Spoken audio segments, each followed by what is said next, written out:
Assalamualaikum warahmatullahi wabarakatuh. Alhamdulillah hamdan katsiran thayyiban mubarakan fi kama yuhibbu rabbuna warda. Wassalatu wassalamu ala Muhammadin wa ala alihi washabbihi wasallam. Anak-anak sekalian, kali ini kita akan mempelajari tentang bab perpindahan kalor, yaitu nantinya kita di sini akan membahas tentang masalah konduksi, konveksi, dan radiasi.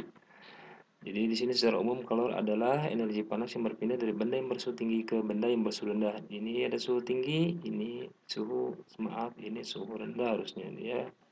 Ya, ini udah kita ganti dengan suhu rendah. Jadi suhu tinggi ke suhu rendah, di sini ada energi panas yang berpindah.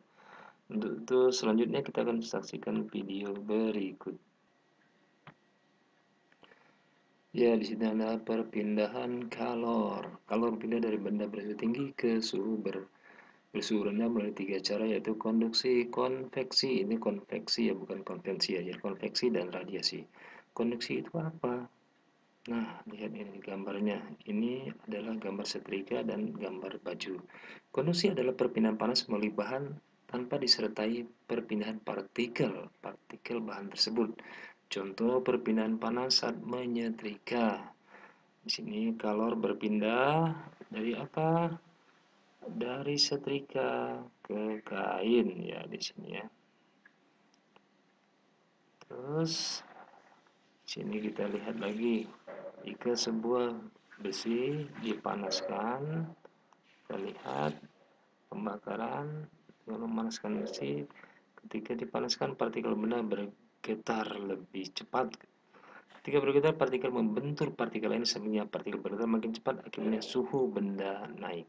Jadi panas mengalir atau kalau dari partikel satu ke partikel lainnya, namun partikel tidak ikut berpindah. Demikian, ini ada gambar juga teh ya, teh celup juga begitu. Ya, panas. Selanjutnya masalah konduksi. Konduksi, setiap benda memiliki kemampuan menghantarkan panas secara konduksi atau konduktivitas yang berbeda. Bahan yang mengantarkan panas dengan baik disebut konduktor dan bahan panas yang mengantarkan dengan buruk disebut isolator. Kemampuan menghantarkan kalor semakin baik nih dari timbal terus sampai ke perak atau tembaga, dan mengantarkan itu contoh konduktor. Ini bawah adalah contoh isolator. Jadi kemampuan mengantarkan kalor buruk.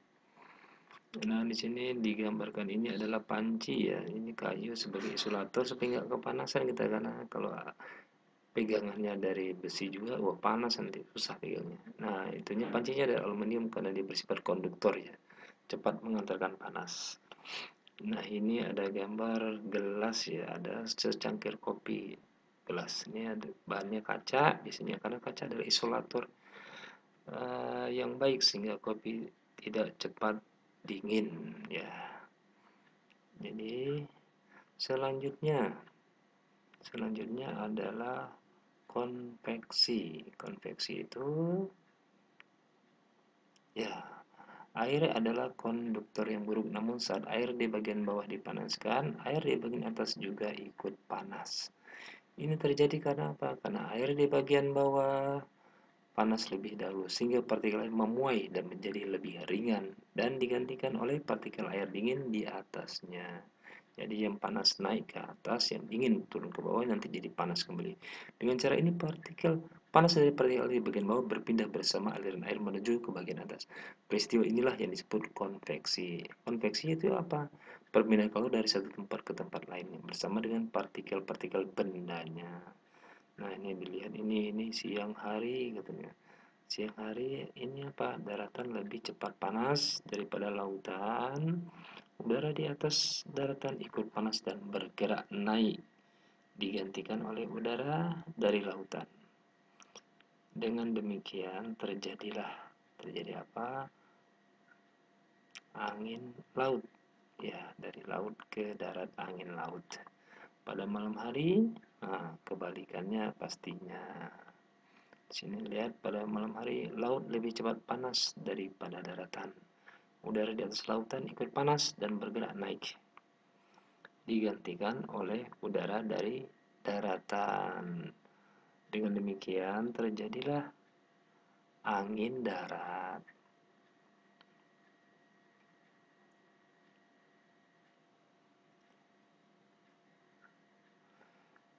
Selanjutnya yang ketiga, yang terakhir adalah radiasi. Di sini radiasi perpindahan kalor dari matahari ke bumi dilakukan dengan cara radiasi.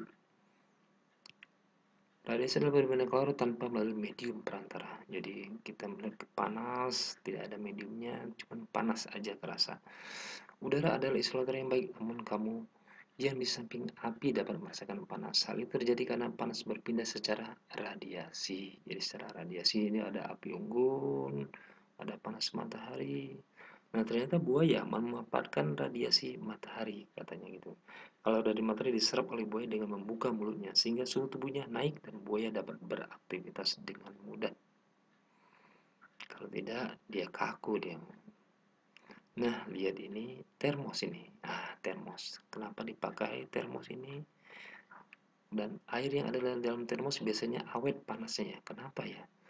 Nah, di sini kita akan menjawab mengapa seperti itu. Ternyata pertama, sumbat dibuat dari plastik gabus. Bahan ini isolator yang baik sekali. Kemudian celah antara gelas dengan wadah luar dibuat hampa udara, jadi tidak ada hantaran panas secara konduksi dan konveksi. Terus dua lapis gelas, gelas merupakan isolator panas yang baik. Gelas dilapisi perak yang mengkilat agar memerangkap panas. Wadah luar terbuat dari plastik, yaitu plastik isolator yang baik. Demikian tadi kita telah menonton videonya. Selanjutnya tugas dari materinya adalah mengapa saat kita mandi hujan tubuh terasa dingin atau kedinginan. Jadi ini tolong dihubungkan dengan prinsip kalor ya. Jadi kenapa ya? Dan demikian kita tutup dengan doa kafaratul majelis. Subhanakallahumma wa bihamdika asyhadu an la ilaha illa anta astaghfiruka wa atubu ilaik. Wassalamualaikum warahmatullahi wabarakatuh.